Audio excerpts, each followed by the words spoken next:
ہماری صبح و شام ایسی ہونی چاہیے کہ ہم گھر میں مصروف ہیں، صبح اٹھتے ہیں تو ذہن میں سرکار کی ذات پاک، سرکار کی سنتیں ہو، حبیب پاک کا چہرہ ہو، حضور پاک کی زندگی ہو، سرکار کہاں رہتے تھے، کیسا رہتے تھے، سرکار اللہ کا ذکر کیسا کرتے تھے، عبادت کیسی کرتے تھے، حبیب پاک کے چہرے پاک کا ذکر ہو، سرکار کے کرام معجزات کا ذکر ہو، ذہن میں ہمیشہ صبح شام ہمارے یہی رہے کہ ہم اپنے مولا و آقا کو یاد کرتے رہیں۔ تعلق مضبوط اگر کیا جائے تو پھر ہماری زندگی آخرت بہتر سے بہتر ہو جاتی ہے۔ مصیبت پر مصیبت بھی آتی ہے تو مصیبتوں میں بھی لطف آتا ہے، مصیبتوں میں بھی لطف آتا ہے۔ ایک بزرگ سے پوچھا گیا، ہم کو پتا نہیں ہے مصیبت کا مزہ کیا ہوتا ہے، ہم کو صرف راحتوں کی لذت معلوم ہے، ہم کو صرف نعمتوں کی لذت معلوم ہے۔ مصیبتوں کی لذت اگر کسی کو مل جائے اور اس کا مزہ اگر کوئی چکھ لے، اس میں راحت محسوس کرے، تو پھر ساری دنیا کی نعمتیں اس کے سامنے بیکار ہوں گی۔ شرط یہ ہے کہ ہم اپنی عادت بنائیں مصیبت برداشت کرنے کی۔ مصیبت آتی ہے تو آہ واہ، چیخو پکار، شکایتیں، گلے شکوے ہمارے پاس ہوتے ہیں۔ صبر کرنے کی عادت ڈالیں اور مصیبت کے بارے میں یہ سمجھیں کہ اللہ کی طرف سے آئی ہے، جو نعمت اللہ کی طرف سے آئی ہے اس میں کیا مزہ ہوگا، کیا لطف ہوگا۔ اس کی ایک مثال ہمارے لیے کافی ہے۔ عمران بن حسین رضی اللہ تعالیٰ عنہ صحابی رسول ہیں، 20 سال تک بیمار رہے اور ایسے بیمار رہے کہ بستر پر پڑے رہے، کسی کے سہارے کے بغیر کروٹ بھی نہیں لے سکتے تھے۔ اب غور کریں ان کی کیا زندگی ہوگی جو 20 سال تک بستر پر پڑے رہے، خود کھا نہیں سکتے، خود اٹھ نہیں سکتے، کروٹ بھی نہیں لے سکتے تھے۔ اگر چت لیٹے ہوئے تو گھنٹوں چت لیٹے ہوئے، آخر پیٹ میں ان کے زخم آ گئے تھے لیٹے لیٹے۔ 20 سال رہے، 20 سال کے بعد اللہ نے ان کو شفا عطا فرمائی، صحت ملی، دنیا میں آنے جانے لگے، کاروبار کرنے لگے، دوست و احباب سے ملنے لگے، عبادتوں کے لیے مسجدوں میں آنے لگے۔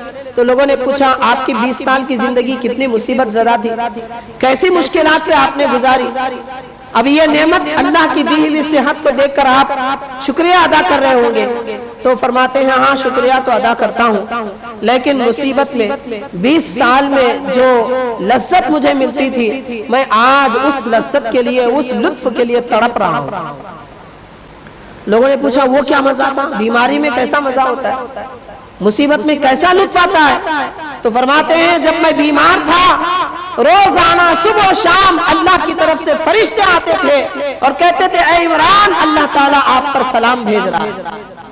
تو وہ اللہ کا سلام آج نہیں آ رہا ہے، میں اس سلام کے لیے تڑپ رہا ہوں اور دعا کر رہا ہوں کہ مولا دوبارہ مجھے وہی مرض والی زندگی عطا فرما تاکہ تیرا سلام سنو۔ یہ نعمت ملتی ہے مصیبتوں میں، تو مصیبت بھی اگر ہم کو ملتی ہے تو اس پر بھی شکر کرنا سیکھیں، صبر کرنا سیکھیں۔ سرکار دو عالم صلی اللہ علیہ وسلم کے بزرگوں نے، سرکار کے صحابہ نے ہم کو یہی تلقین، یہی تعلیم عطا فرمائی ہے۔ تو جس کے دل میں اللہ اس کے رسول کی محبت جاگزی ہوتی ہے، اس کا تعلق سرکار سے مضبوط ہوتا ہے۔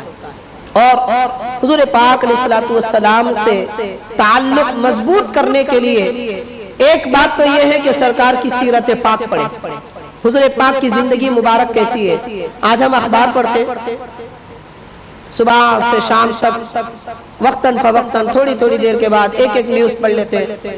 بعض لوگوں کی عادت ہوتی ہے ایک بار سارا اخبار پڑھ لیتے ہیں، صبح ہوتی ہے نیوز چینل دیکھتے ہیں، شام ہوتے ہیں نیوز چینل دیکھتے ہیں، اب کیا خبر ہوئی، اب کیا خبر ہوئی، دنیا کی خبروں میں گھومے ہوئے ہیں۔ کیا کریں گے ہم دنیا کی خبر لے کر؟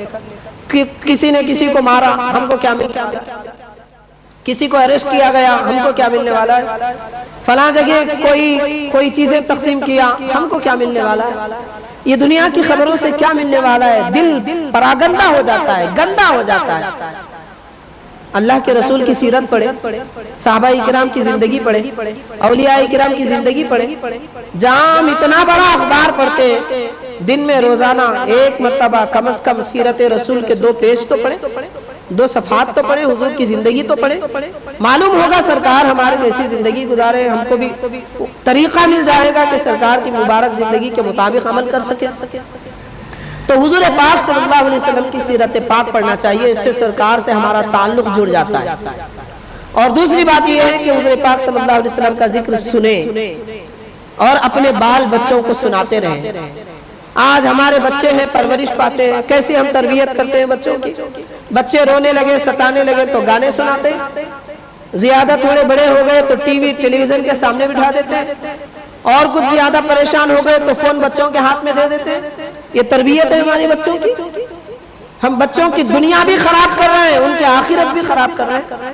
جن بچوں کی پرورش گانے میں، جو بچے سیریل دیکھنے میں گزر رہے ہیں، چالاکی، ہوشیاری، دنیا کی نحوست سیکھیں گے، وہ بڑے ہو کر کیا بنیں گے؟ ڈاکو بنے گا، چور بنے گا، جیب کاٹنے والا بنے گا، دنیا کو دھوکہ دینے والا بنے گا، لوگوں کو گھمانے والا بنے گا.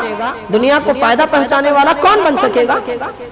اگر بچوں کی تربیت صحیح انداز میں کی جائے. سنائیں صحابہ کرام کی بہادریاں، لوگوں کے دنیا دار لوگوں کی سیرت سناتے ہیں. صحابہ کرام کیسے لڑائیاں لڑتے تھے اسلام کے لیے، وہ سنائیں. بچہ بہادر پیدا ہوگا. آج ڈرپوک ہو چکے ہیں ہماری قوم. وجہ کیا ہے؟ وجہ یہی ہے کہ ہم کو صحابہ کی زندگی نہیں معلوم ہے، کیسے انہوں نے گلے کٹوائے، کیسے قربانیاں دی، کھجور ایک ایک ٹکڑے پر 3 دن تک گزارا کیے. آج ایک وقت کا ناشتہ نہیں ملتا تو ہمارے بچے پریشان ہو جاتے ہیں، گھر کے بڑے پریشان ہو جاتے ہیں. کیا وہ صحابہ کرام کی زندگی جو ہمارے اکابر تھے ہم بھول گئے؟ تو تربیت کی ضرورت ہے. سرکار کی صحابہ کرام کی مبارک زندگی اپنی اولاد کو سنائیں گے تو ان کے اندر بھی ایک جوش اور ولولہ پیدا ہوگا. اور اس کے بعد سرکار سے ہمارا تعلق اگر جوڑنا ہے تو سب سے آسان راستہ یہ جو ہم نے ابھی بیان کیا پھر بھی وہ مشکل ہے. سب سے آسان راستہ یہ ہے کہ بس زبان پر درود پاک رہے.